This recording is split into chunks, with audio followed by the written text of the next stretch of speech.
چوتھی زندگی شروع ہو گئی، عالم برزخ۔ وہ زندگی ہے، موت نہیں ہے، اس کو تو سب مانتے ہیں۔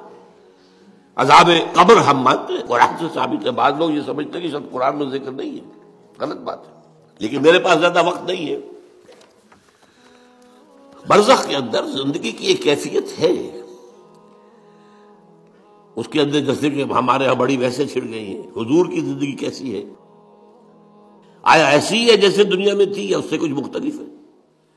تو میں کہا کرتا ہوں دنیا کی زندگی تو اتنی اچھی زندگی نہیں ہے، حضور کو جو زندگی ہے عالم برزخ میں، اس کا تو ہم تصور بھی نہیں کر سکتے۔ اس عالم برزخ میں کہا گیا شہداء کو وَلَا تَقُولُوا لِمَن يُقْتَلُ فِي سَبِيلِ اللَّهِ أَمْوَاتٌ بَلْ أَحْيَاءٌ وَلَٰكِن لَّا تَشْعُرُونَ۔ اللہ کی راہ میں شہید ہو جانے والوں کو اموات مت کہو، مردہ مت کہو، زندہ ہے، تمہیں اس کا شعور نہیں۔ ہمیں شہداء کی زندگی کا شعور نہیں، پھر صدیقین اوپر ہے، پھر انبیاء ان کے اوپر ہے، پھر رسول ان کے اوپر ہے، سب سے اوپر سید المرسلین ہے۔ کیا زندگی ہوگی، ہم کیا تصور کر سکتے ہیں؟ ما لا عین رأت ولا اذن سمعت ما خطر علی قلب بشر۔ بہرحال پھر یہ چوتھی زندگی آ گئی، پھر آئے گا، پھر سور پھونکا جائے گا، اور پھر فَإِذَا هُمْ قِيَامٌ يَنظُرُونَ، تو سب زندہ ہو کر دوبارہ کھڑے ہو جائیں گے۔ وہ یوم القیامہ ہوگا، کھڑے ہونے کا دن، اور اس سے ہمارا پانچواں دور شروع ہو جائے گا، حیات اخروی۔ اچھا، حیات اخروی کے بارے میں ہمارا کیا ایمان ہے؟ کیا وہ کبھی ختم ہونے والی ہے؟ وہ تو ابدی ہے۔ فَإِنَّهَا لَجَنَّةٌ أَبَدًا أَوْ لَنَارٌ أَبَدًا، یہ پوری زندگی تو زندگی کتنی بڑی ہو گئی۔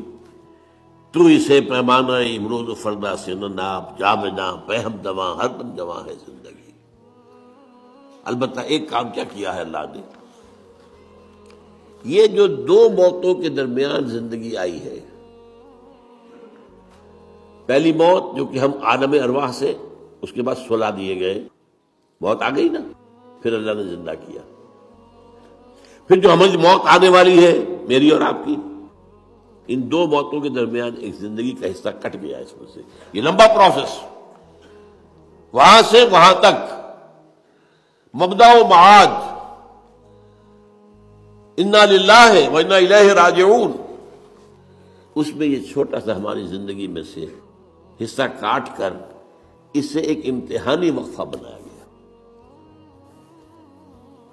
خلق الموت والحیات لیبلوکم ایکم احسن عملا، اس نے زندگی اور موتیں تخلیق کی ہیں تاکہ تمہیں آزمائے کہ کون ہے تم میں سے اچھے عمل کرنے والے۔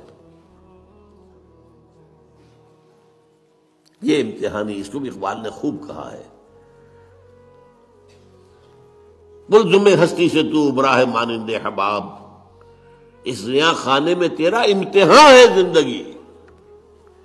اب امتحان 3 گھنٹے کا بھی ہوتا ہے تو وہ 30 سال کا بھی ہو سکتا ہے، یہ تو ایک کوانٹیٹیٹیو ایلیمنٹ ہوا، امتحان ہے، ٹیسٹنگ از ٹیسٹنگ۔ یہ حیات دنیاوی امتحان ہے، ملزم ہستی سے تو براہ مانند حباب، اس زیاں خانے میں تیرا امتحان ہے زندگی۔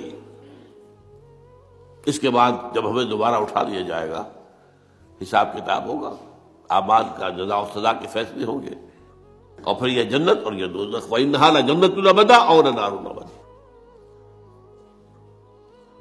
یہ حیات ایک ایمان باللہ اور ایمان بالآخرہ، ایمان بالآخرہ کے ضمن میں پورے حیات انسانی کا ایک تصور جو ہے سامنے لانا ضروری ہے۔